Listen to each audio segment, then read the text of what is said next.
Aw bisimila Lumière TV sanfɛ walasa k'aw kunnafoni bi maa min bɛna kunnafoni lase ma an ka to dun na ne de tɔgɔ ye Amadu Sala Touré maa min tɛgɛ bɛ an ka caméra la ka munumunu min bɛ se ka taa bɛna ja sɔrɔ ka bɔ Lumière TV studio kɔnɔ o de tɔgɔ ye Fune Masi Cɛdo Dawu ale sigilen b'a kɛrɛfɛ ka baaraw kɔlɔsi bɛ se ka to baaraw bɛ ɲɛ cogo min na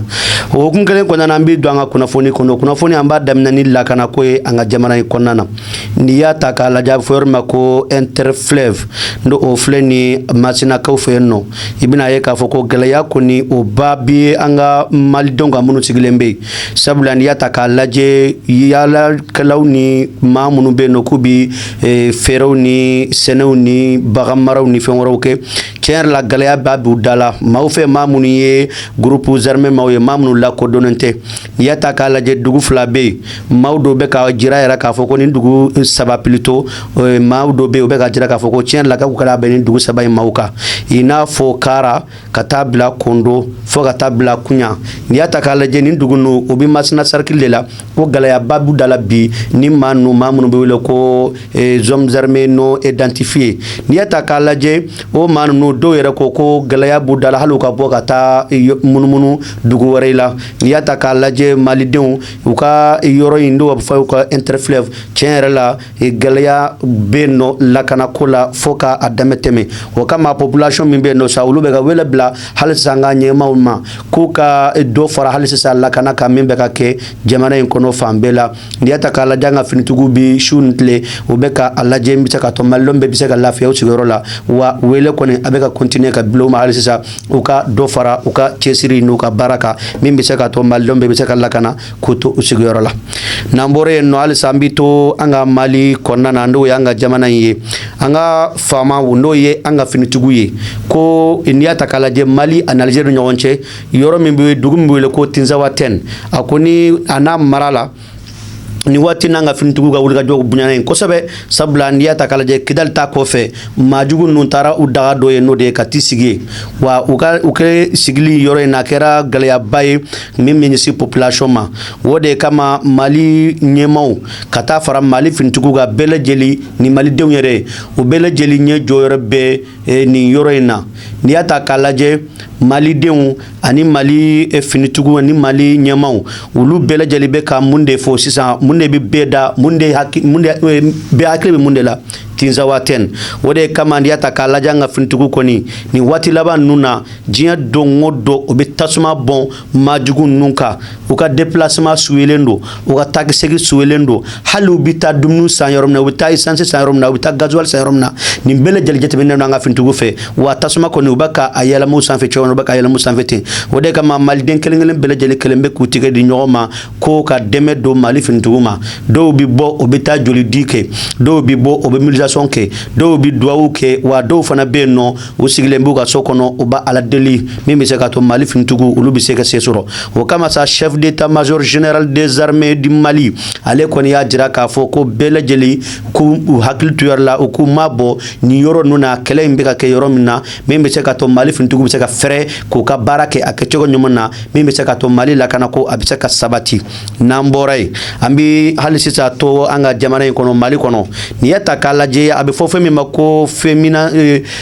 féminisation d'immigration féminisation de l'immigration plutôt n'i y'a ta k'a lajɛ a kɔni kɛra fɛn ye fɛn min ni a kɔni bɛ ka maa caman de bɛ labɛn bi bi na fɔlɔ la a donna k'an fɛ yan an cɛw de bi bɔ ka yaala ka taa fɛn ɲini ka na di so kɔnɔ mais sisan e ko an balakaw yɛrɛ ma an sen bɔ a ko la wa parce que n'i ye ta k'a lajɛ n'i ye Mali ka ko ta k'a lajɛ bi bi na minnu bɛ bɔ Mali kɔnɔ n'i ye maaw ta kɛmɛ kɛmɛ sigi la i bɛ taa sɔrɔ 80 bɛ kɛ cɛ ye mais 20 i b'a sɔrɔ a bɛ kɛ muso ye o de kama maaw dɔ kɔni y'a jira n'o y'a jɛkulu dɔ ye k'a jira k'a fɔ k'olu ka jateminɛ y'a ye k'a fɔ ko muso caman bɛ yen bi bi na u bɛ boli k'u bɛ taa tungan fɛ u bɛ taa baaraw kɛ ka ɲinini kɛ sɔrɔko la ani fɛn wɛrɛ n'i y'a ta k'a lajɛ Mali kɔnɔ yan gɛlɛyaw ni tɔɔrɔ min bɛ adamadenw kan sɔrɔko sira fɛ o kama an balakaw caman bɛ yen bi bi na u bɛ bɔ ka taa ko ɲɛɲini jamana ko kan min bɛ se ka to u fana bɛ se ka dɛmɛ don u yɛrɛ ma ka dɛmɛ don denbayaw ma n'an bɔra yen an bɛ taa diɲɛ kɔnɔ précisément an ka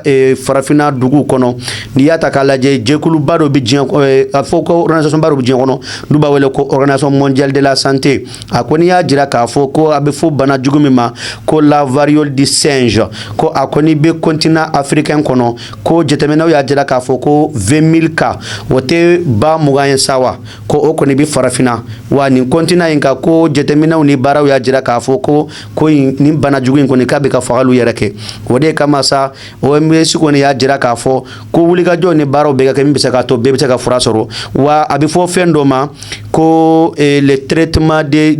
traitement no o de ye i n'a fɔ pikiri min bɛ kɛ nin bana jugu in kama n'a bɛ fɔ a ma ko vaccin ko wulikajɔ ni baaraw bɛ ka kɛ min bɛ se k'a to jamanaw ka passe ɲɔgɔn ma u ka dɛmɛ kɛ a waati kelen na i bɛna ye k'a fɔ ko jamana in kɔnɔ précisément jamana ninnu kɔnɔ n'o y'an ka farafinna jamana ninnu ye parce que an ka Mali kɔnɔ ala barika la halisa a ma a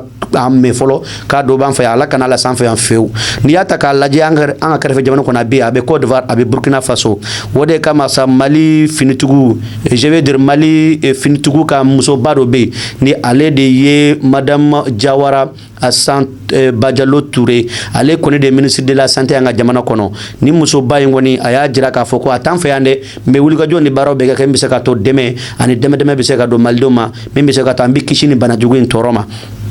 o kun kelen kɔnɔna na organisation ba in y'a jira k'a fɔ ko baaraw ka kɛ ko dɛmɛw ka kɛ ko bilasiraliw ka kɛ ko bɛɛ ka hakili to i ka jamana na bɛɛ ka hakili to i ka jamanadenw na wa bɛɛ ka hakili to i ka kɛnɛya ko la i ka jamana kɔnɔ n'an bɔra yen an bɛ taa Nizɛrikaw fɛ yen nɔ n'i y'a ta k'a lajɛ an filɛ bi dɔ min na n'o ye tubabukalo tile 28 san 2024 utukalo a bɛ fɔ chef d'état-major général des armées min ma ko i n'a fɔ général Musa Saliyu Barmu chef d'état-major général des armées nigériennes ale kɔni ye a balimakɛ Nasinji a n'a i n'a fɔ a ɲɔgɔnna dɔ n'o o bɛ Nigériyakaw fɛ yen nɔ u kɔni y'a kunbɛ Ɲamayikaw fɛ yen nɔ bi dɔya in na a bɛ fɔ o ma ko le général Christopher Musa i bɛna ye k'a fɔ ko o kɔni nana Ɲamay ka n'a lajɛ ale n'a balimakɛ dɔ o ye Musa Saliyu o bɛ se k'u tigɛ ɲɔgɔn ma cogo min na ka baara kɛ min bɛ se ka to Niger ani Nigéria olu bɛ se ka baara kɛ lakanako la min bɛ se ka to lafiya a bɛ sɔrɔ jamana fila bɛ se k'u tigɛ ɲɔgɔn ma cogo min na hali n'i y'a sɔrɔ waati tɛmɛnenw na sa waati min na fanga yɛlɛma kɔni kɛra Nigérikaw fɛ yen nɔ Nigéria kɔni kun y'a essayer ka diplomasi kɔni ka tigɛ mais lakanako o tɛ se ka don diplomasi kɔnɔ koyi sabula min bɛ da la o bɛ ne da la jagoya don an n'an tigɛ don ɲɔgɔn ma bamananw ka kuma don ko ni tasuma wulila i sigi ɲɔgɔn ka bugu la kana bila i kunna ko a bɛ da yen koyi n'i ma janto i yɛrɛ la i bɛ tila k'i yɛrɛ sɔrɔ tasuma cɛmancɛ la o de ye hukumu kelen kɔnɔna na Nigéria ani Niger bi na lakanako sira fɛ u y'u tigɛ di ɲɔgɔn ma min bɛ se ka to baaraw kɔni o bɛ se ka labɛn ka ɲɛ cogo min na n'an bɔra yen an b'an tile directement ka taa Burkina Faso cɛ min bɛ wele ko Apollinaire Kayilo Tambambela ni ye premier ministre ye Burkinakaw fɛ yen nɔ ale kɔni a y'i sigi ambassadrice des États-Unis d'Amérique o ɲɛkɔrɔ Wagaduukaw fɛ yen nɔ k'a dir'a la k'a fɔ ko gɛlɛya min bɛ farafinna tɔɔrɔ min bɛ farafinnadenw kan ɲaani min bɛ farafinnadenw kan wa n'i ye histoire interroger n'a fɔ ma ko ka ɲininkali kɛ ko kɔrɔw la min tɛmɛna ko i bɛna ye k'a fɔ ko nin gɛlɛya nin tɔɔrɔ ninnu bɛɛ bɔra fɛn jumɛn de la a bɛ fɔ fɛn dɔ ma ko colonisation maajugu minnu nana ka na bin an kan k'an ka hɔrɔnya n'an ka danbe k'an ka laadalako k'an ka jateminɛw an ka baaraw ka bɛɛ ta k'a k'u sago ye an ka nafolo ka cɛ ka taa k'u ta ye n'o ye tubabuw ye précisément la France n'a dɛmɛbaw n'i y'a ta k'a lajɛ ninnu de ye gɛlɛyaw ye gɛlɛya min bɛ halisa farafinnadenw na o de kama an farafindenw précisément minnu bɛ Sahel jamanaw kan n'a fɔ a ma ko cɛncanfuga jamanaw k'an kɔni wulila ka jɔ an y'an tigɛ don ɲɔgɔn ma an ka baara ninnu bɛ ɲɛ cogo min na an bɛ k'o kɛ min bɛ se k'a to lafiya o bɛ sɔrɔ Burkina a bɛ sɔrɔ Mali a bɛ sɔrɔ Niger n'i y'a ta k'a lajɛ an ti maa contrôler an ti maa ka hɛrɛ contrôler mais an b'a yɛrɛ de kɛ hɛrɛ fɛ wa an b'an ka jamanadenw kɛ hɛrɛ fɛ Apollinaire ka nin kuma ninnu kɔni b'a jira k'a fɔ ko yɛlɛma min bɛ ka kɛ jamana ninnu kɔnɔ n'o ye Sahel jamanaw ye précisément u b'u wele ko confédération de l'AES n'i y'a ta k'a lajɛ o confédération in kɔnɔna na ko olu ni maa tɛ ɲɔgɔn na koyi u ni maa de bɛ ɲɔgɔn na maa min ko jamanadenw tɛ lafiya u tɛ sigi u tɛ hɛrɛ sɔrɔ n'an bɔra yen an bɛ segin ka na an ka Mali kɔnɔ a bɛ fɔ don min ma ko bi araba tubabukalo tile 28 sigiba dɔ kɛra CICB kɔnɔna na o sigili nti fen wore koy abi fo fe munu ma confession religieuse no o de ye mawye mamunu yanga lada yanga ina fo dina mawye ko u ko ni wella ministre so fe ministre so minga barnya chilembe dina ko ananga lada ko ma ka jira ka fo ko nyonye ni ya sigi ko nanade wa abiket lefla kono biere ani shini membe se ka to fen chamambe ulu bi se ka nyanabo membe se ka to lafia ko ni obi soro mali deun sigiyoro la ni fen nundi ata kalaje u ko ni ku nyonye de ko wati temane una ko imbi boli oka o fana ko fe hakina waro bita ni kono membe se ka to lafia bi soro précisément religion ko la o fana ko fe jetemina ni hakila jiro bi ke membe se ka to lafia bi soro ni bele jeli ko fe ko nyonye bina ke membe se ka to mali dinatigu bele jeli bina je kulu dola je kulu min litara ibi kirchaun soray litara ibi islamo soray litara ibi mawsoray mamunun ko uluti islam uluti kirchaun ye o je kulin no o sigira wode bato oni jamana nyama bina baraka no fe o koro ye jume ho conseil kuma min bifo ani église protestante ni église catholique comme min bifo ni ko nu je kulu baro bina sigi o bele jeli sanfe min mina nun bere groupe min bi se ka to lafi abi soro wa ajirla ka fo ni je kulin nu oni jekulu ware bina faranyonka no odeye anga lada tigu no yanga jamana tigu ndabu foma ko dugu tigu ani abu foma ko bamako tigu nu nyonaw ko nunu bele jeli bina faranyonka ke jekulu kele wanda ko nana ke sena ko nana bo mali kono pasanga constitution kura min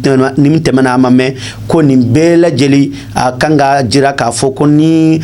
sena do kanga sigi o sena sigi wati nda wati serasa jekulu kono mawde bina ta kono kana ke sena teruye ya kota ka laje min bi se ka to jamana marabe wore bi se ku yara ye o bi se ku yara famu dina ko ani lada ko ako be se ka no bolo chogo mina o bi se ka intellectuel kelen pe soro oni min bi kuma wode kama ni bara no sigira senka nun ko ni bele jeli kera bi sey sebe konana nani aw anye ko munun soro kenayinka anga micro la ambije ambula me nyon fe min bi se ka to famio nyom bi soro anye kuna fonu munun soro nin kuna foni nunti fenwore nunu ye fe munun bi se ka to ko munun kera mo ka bakalama ko munun bina ke mo ka bakalama wala nyunu yere fe nyume mo ka bakalama ni ne kunye bitanye kabo sey sebe konana précisément na mboray ambitanga deme baw yoro ka fo ma be ka kadiye kan deme min bi se ka to baranu ambuke kanye sabula be barambi watimina manogonde kuran tiga wati do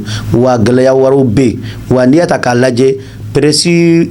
media no ye entreprise de munu kan balo fana kuran ko ni fen waro be lejeli biso ka kono wode kama mbanye ni befe ni ma kan deme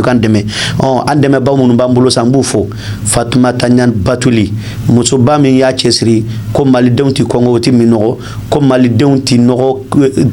ti banable nogo fe ko mali dewti inondation ti na ke mali kono to ni ka mali dewtoro ni muso ba yi ambafo ana jenyo no ye mouvement ambi ko baraka nyon belajeli katla ka tulisi groupe baifo Fatuma Tanyan Batuli tola katla ka folita kanyesi aka dangama no ye madame Touré Binta Nyan ka fo ka walu nyimando alede aka danga e tulisi groupe la alda ka danga mouvement ambi ko la na mboray am balmake na sinji no ode yele électronique bitigi o nyama ba Mamutu Tarawore amba fo ka walu nyimando sisa nawula alede ka publicité bina tuguni jamukaina o fana kofe mami banga tiga banga camera la ka wakil jigola wode fune dimanche misaka taw be jasoro ka bo Lumière TV si jokono mami ba karafesa ode to ko chedo daw Amadou Sala Touré kuma baraku membolo otma aya kambe shini nin kuna funi kene kelenka mimbe se ka to maldon be se ka lafia wa salam minu meta bo fan woro fe kana ne ma ji olu la blew olu nana o bola fe on no fe anu ngania ne ko muna afara ko maliba ama fa ko mali flaw afara ko mali kelene dine ko tala ninga jan o tala ninga surun o tala mali chrétien catholique ko olu ta don o be min fo nyema o ka se ka ni hakila sura ka fo ko anga fara nyonga anga nyonga kuma nyoya mon kadi ka kuma nyoya bo olu fene mese mina o deli de ala i janto ana matki Yesu Krista ke ante me baye yelen bo anye ani an jugo be o ye chrétien catholique ka slogan ye anga malini asigata na few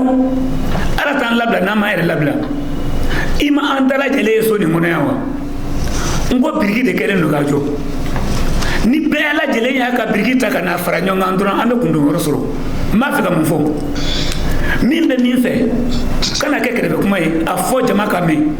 ni mane kumine kumi ya to mi kumine afo jama ka don nako ne konte kuma utabu buloyi anaka ambe buloyi utabu bulo ni tlakera tuntulu la sena ke muntuluma ambe mali amba do mimi jamana kono bi fembanani nyona be se ka soro jamana kono bi afolo folo o e basigi baliye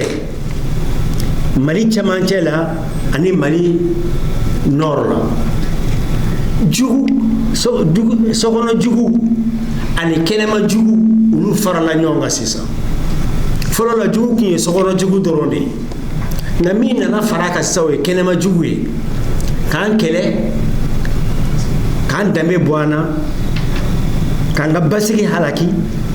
anga maya ko do ngala mana ko to nyonta la ko tie ka du tie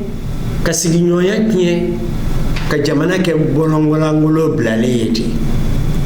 o ko anga miri mina obi kunga jogo mina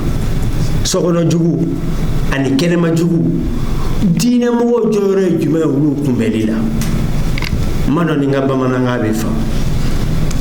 aflana oyaye ni nyina samiyai anyude ala dele ko ala ka sanji dama nga onye sanyi nyuma de yina ala fede wa sanyi juguti san febe na be here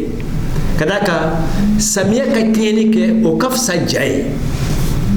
ni jakomoy ni mama nye dara jakongo ka mini 70 damine kana bla manila halakili min kera jakongo fe baga munu sara hadama de munu sara jiri munu sara ni yoyi ibaf ko inondation e here o krefe kada ka inondation ni ya na je kase kanga dugo ka ami dugo ke nga anyuru kanga wale ya munu ke eta ka niveau la anan kelingelinga niveau la obara de tikake inondation kelebe mi se ka taka segi chien duru san duru kono sawo sa inondation kelebe ke yoro kele aka ka do ka fa o kan ko sababu de nyini yana ka dugo ke na sababu nyini mo benin ke ko sababu nyoni ka boy ka dugo ke ka faro ka ala kana nyona wereke hakilo de dugo be mine nga kisigi inondation sababu e bodo eto wuli ka boy kanga dugo ke inna allah la yughayyiru ma bi qaumin hatta yughayyiru ma bi anfusihim alati mashika dabatati ala ede bi doke ala bi dema nga kisi ko ala ka ke ala take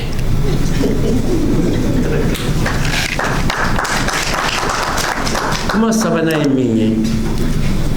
basigi baliya mi bi jamana kono no kan ka ba asera bani kuntala jutala o edina mo yera damani nyonchefo chrétien dina mo an islamé ulu ka sigida on ma fanga do nyonga dine kono ta nyong ma shika sirai nga mali mi yante no o sigi ano o badenya ano hadamadenya ano maya an bela jile ko tay mali ita sabane ma shika karda ne ka ko ni chrétien wala man islamé asabane do aka de kiye mali o yoro mi flena anga jantola anga to sigila anga kun sigila beni ka dine do beni ka famia do be ka nyombo na nyombo ya hokmana antike sababu ya kana ne fitne anyera damani nyonje o ya on ni chrétien dine mo ye mun bi dine werela on yera dama fana islamé dama anga nyom buru jali dabla biso fana se ka sababu ye kana ne fitne anga jamana ko be ka nyombo ya beka famia boya famia ko doron do islamé flateo islamé kilen doron lebe a famia o tikele o hana o ya ala ya andlaw dlacho kele yere de la na ma fanyo ngati seka tanye few fanga fanyo ngo hakilila nga angana fanyo ngo duskuna anga ke nyonve anga nyombonya anga nyonka shisiki ni doron ni ne do afa o problème bade on yuru kana ke sababu ye ka fitne wila anga jamana ko o sa a naaninan n'a naba o de ye Mali kalanko jamana o jamana n'i bi kɔfɛ i b'a sɔrɔ kalan de t'i fɛ diinɛ kalanbaaw olu kɛmɛ den kɛrɛfɛ ye bɔda ma sɔrɔ u ye madarasadenw kuranɛ kalandenw kalanyɔrɔw kɔfilɛ kan ka k'u la walasa olu kana taa fara sɔkɔnɔ juguw ni kɛnɛma juguw kan n'an m'u kunbɛn ka bɔda d'u ma ka dumuni da sira yir'u la ayiwa ne janseere dɛ n bɛ segin a kan tuguni janseere dɛ n b'a fɔ siɲɛ 3 janseere dɛ laadaw minisiri tɔgɔ la nin kɔni tɛ ko kura ye an bolo wagati ni wagati komi an bɛ yan diinɛ de kama diinɛw n'i ko diinɛ ko i ko adamaden yɛrɛ wagati ni wagati komi an b'olu de ka ci la an bɛ u wele ka hakili falen kɛ an n'u cɛ o ni bɛɛ ye jamana bɛ se ka basigi cogo min an bɛ se ka an ka sigi kɛ hɛrɛ ni baden na bɛɛ k'i ka diinɛ kɛ jamana kana mankan kana kɛ. Ka kɛ ni o hakilina ye e bɛ se ka mun fɔ jamana kɔnɔdenw ye bari jamana kɔnɔden bɛɛ bɛ diinɛ dɔ la ka kɛ ni bɛɛ jɔyɔrɔ tali ye jamana basigi la. Ok, ni an bɛ se ka ci min lase jamana kɔnɔdenw ma i b'a ye nin sali in kɔnɔ an ye diinɛ ɲɛmɔgɔw de wele diinɛ ɲɛmɔgɔ n'i y'u yɛrɛ kɛcogo ye i ye diinɛ fɛn o fɛn ta i b'a ye diinɛ si ma binkani ni ko fɔ min ye dansago ye diinɛ bɛɛ ye min fɔ sabali ni hakilisigi ni basigi kɔnɔna la donc ni o fɛn na an bɛ jamana kɔnɔdenw fɛn u ka ninnu lajɛ olu ka ko bɛ cogo min na an ka baara kɛ n'o cogoya ye ten. Balimakɛw n balimamuso électronique de jɔyɔrɔ bɛ aw la o banna pewu walima sokɔnɔminɛnw misiri kɔnɔminɛnw studio minɛnw salle de conférence minɛnw fo ka taa se bafuluminɛnw ma mɔgɔ kelen pe sɔrɔ yɔrɔ kelen pe. Hatɛ Fune Dumasi Sheikh Mamutu Traoré yele électronique a filɛ nin n'i bɔra Membo sirafara la k'i bi yɛlɛ ka taa centre Mabile fan fɛ yanni ka fara juste i bi i côté gauche lajɛ yele électronique Sheikh Mamutu Traoré i b'a sɔrɔ yen nɔ i mɔgɔ mana se minɛn o minɛn ma a minɛn bɛɛ lajɛlen bɛ yen i n'a fɔ bafoule guitare lampadaire chaise micro piano b'o la batterie ampli microphone fo ka taa se lumière ma maa o maa bɛ yen k'i b'a fɛ ka galon bɔnda o tuma na sa boli biribiri i ka taa se yele électronique Sheikh Mamutu Traoré ka yɔrɔ la. N'i ye ɲɔgɔnmɛ bila cɛncɛnkulu sanfɛ tɛgɛ t'a yira suguni dɛ. O ye cɛ Fune Dumasi o tuma na sa an bɛɛ lajɛlen ka wuli ka jɔ kɛ an ka Mamutu Traoré ka yɔrɔ sɛgɛrɛ yele électronique. Hatɛ.